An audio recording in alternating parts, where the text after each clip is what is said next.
I'm Taylor Wimberly. The class is FTT 201. This is our week 7 practical application. I'm going to be hydro dipping this AR pistol grip. Alright, before we begin, we're going to unpack the hydro dip kit. First thing you'll see when you open it is your package of prep material. It's going to have a scuff pad, gloves, a tack cloth. Next, you're going to have your actual film. After that, you are going to have your tan base coat, your activator for the film, and finally you will have your clear coat.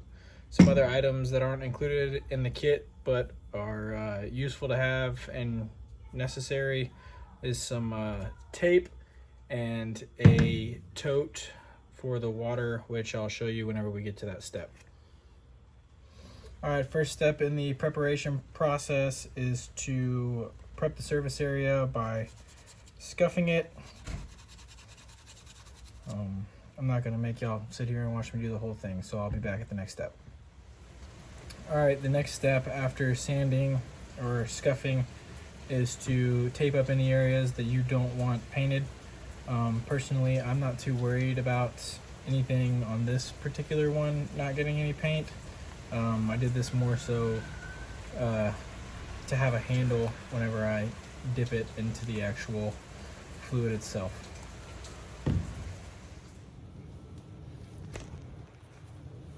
Alright, so now that you have your item taped up, you're going to want to wear some gloves, and from this point on we are not going to take these gloves off until we're done, because we don't want to get any grease or anything on the project that could potentially ruin the finish.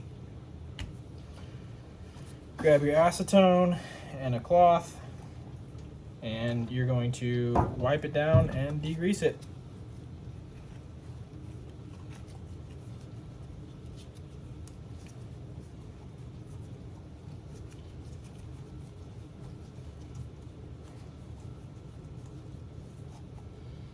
Alright, we'll be back at the next step. Alright, with all of your prep work done and your item degreased, you are going to go to a well-ventilated area and put your base coat and however many coats you need in order to properly cover whatever you're hydro dipping. There we go.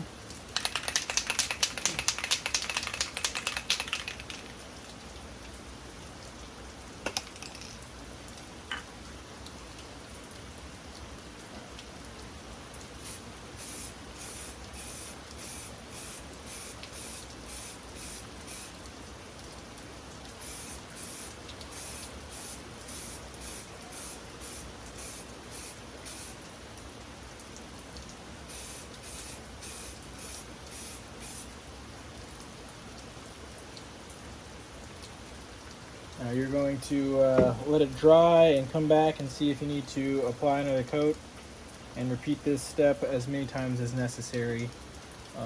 I will come back whenever we move on to the next step. Alright, while our base coat is curing, we're going to go ahead and cut down our hydrographics kit to the proper size. I already measured my container, so we're going to go ahead and cut it. First, I'm going to need 9 inches wide, right about there.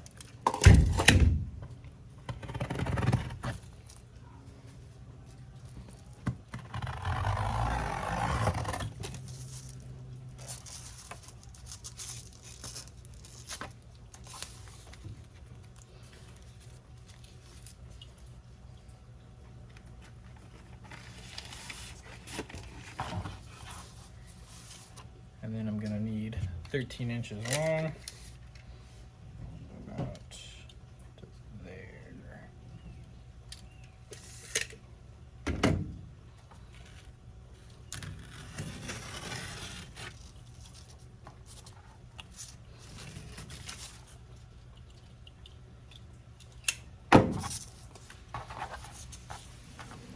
Alright, I had to change angles here to show what I'm doing, but with the glossy side down and the matte side facing up, you're going to prep the film by adding a tape border, and then I'm going to do some relief cuts.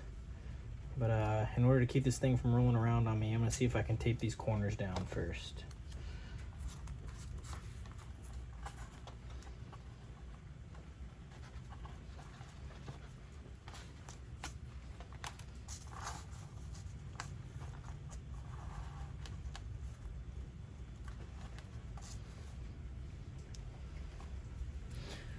Alright, I'll come back once it's prepped. Okay, so what I did here was put tape around the borders to help hold the hydrofilm in place. And if you look closely, you can see I took my razor blade and cut relief cuts so that whenever I dip it and the film dissipates, it doesn't cause any sort of warping or anything in the hydrofilm. A couple YouTube videos that I watched look like they had some good results with that, so that's what we're going to try.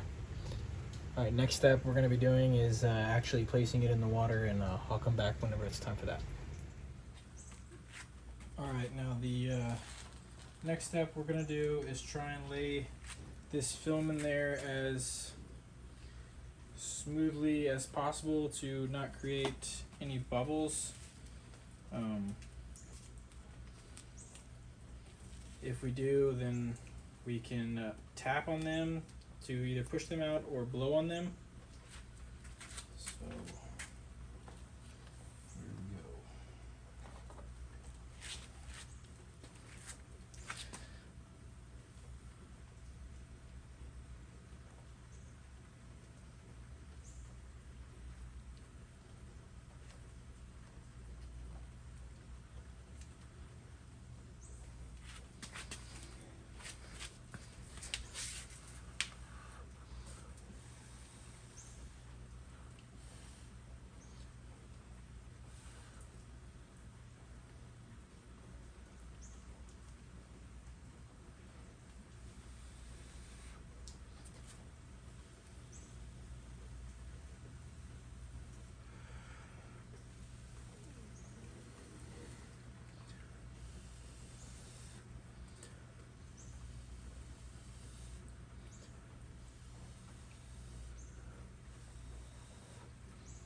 That actually looks decent. Alright, while we let that set, I'll go over some things that I'll probably do differently. I will make the tape frame quite a bit smaller than the actual container. I noticed that it doesn't really allow me to kind of blow out the bubbles. Also, if you get a bubble that's stuck, it was easier for me to tap it, kind of knock it loose, and then blow it off to the edge. The next step we will do after the film sets, we will spray our activator on it.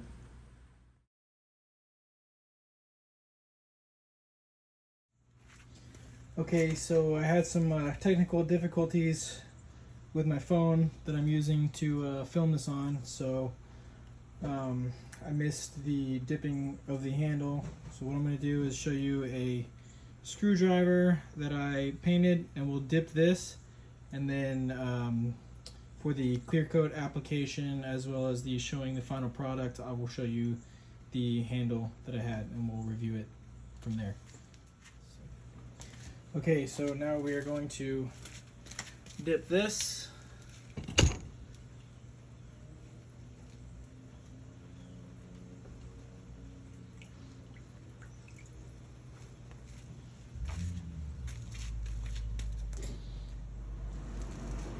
So here's how the screwdriver handle came out.